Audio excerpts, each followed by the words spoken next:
In this video, we will present to you the process in which we took to build our electromagnetic device, nicknamed the Powerhouse.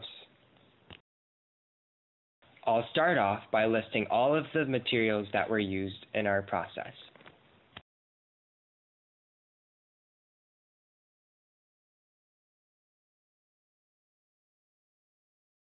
In terms of design and stability, we utilized a waterproof rectangular box as our basic structure, and we wrapped enamel-coated magnetic wire around it. We then have to cut the top and bottom of the box in order for the magnets inside to have room to rotate freely. From here, we make a hole through the sides of the box in order to stick a metal rod through that rotates.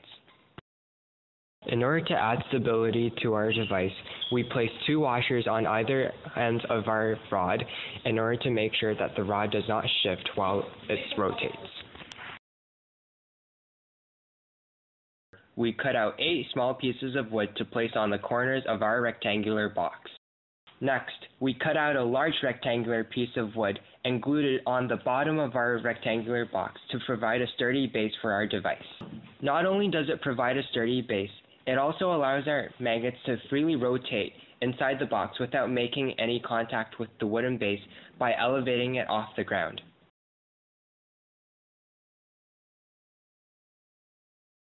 The task of wrapping the wire around the box was somewhat difficult because we needed to be highly accurate and precise.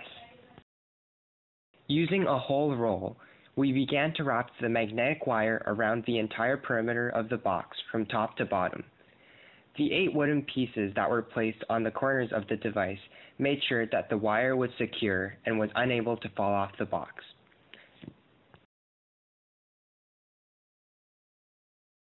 We then glued on 4 ceramic bar magnets on the rod, with all the north poles on one side and the south poles on the other, using a hot glue gun.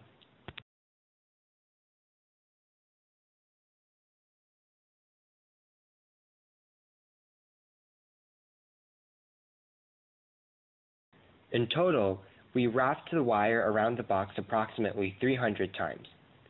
Later, we realized that when the wire is closer to the rotating magnets, a higher current is produced. Thus, we taped the wire onto the box with electric tape and added a wooden piece to further push the box and wires closer to the magnets without touching them. For the finishing touch of our electromagnetic device, we decided to create a power outlet that sources out from our box. Therefore, we attached 2 long bolts to the exterior of our box.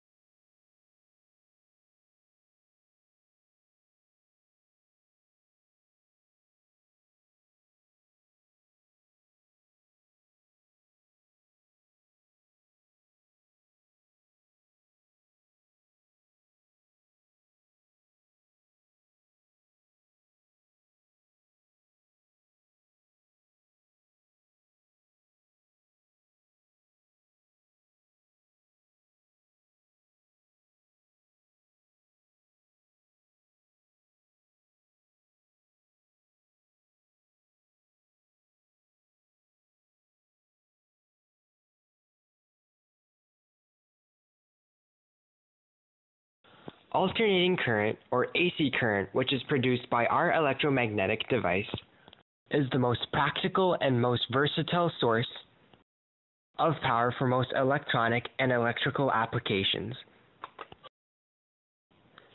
2 good examples of such devices are wind turbines and hydroelectric generators. Both of these devices are great examples of how electromagnetic energy can be utilized in creating green energy.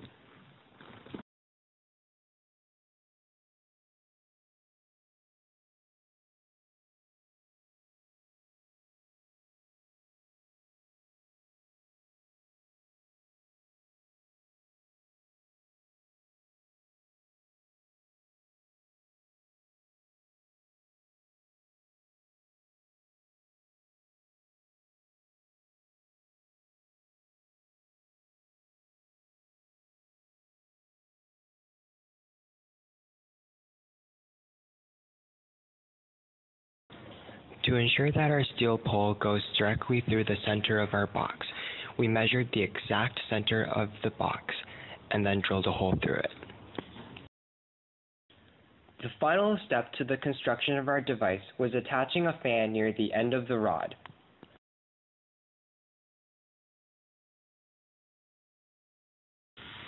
And this is what our final project looks like.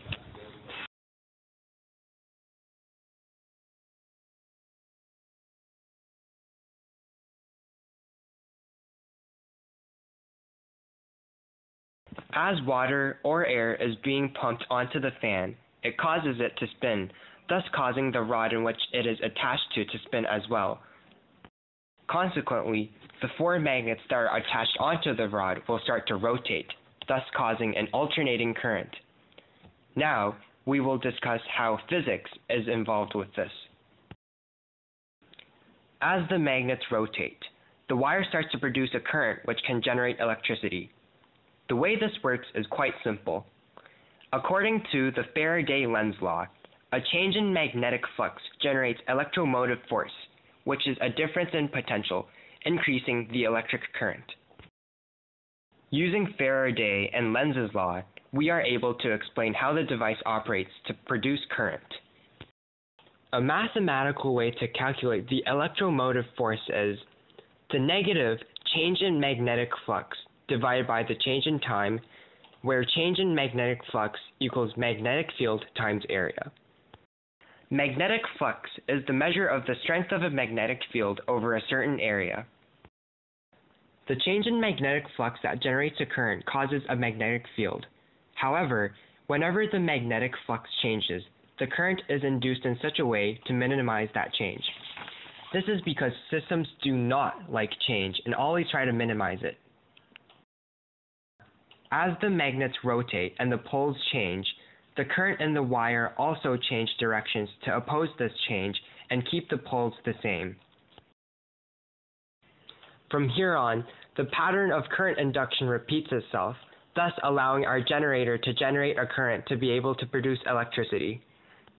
And this is how our electromagnetic device operates using the laws of physics.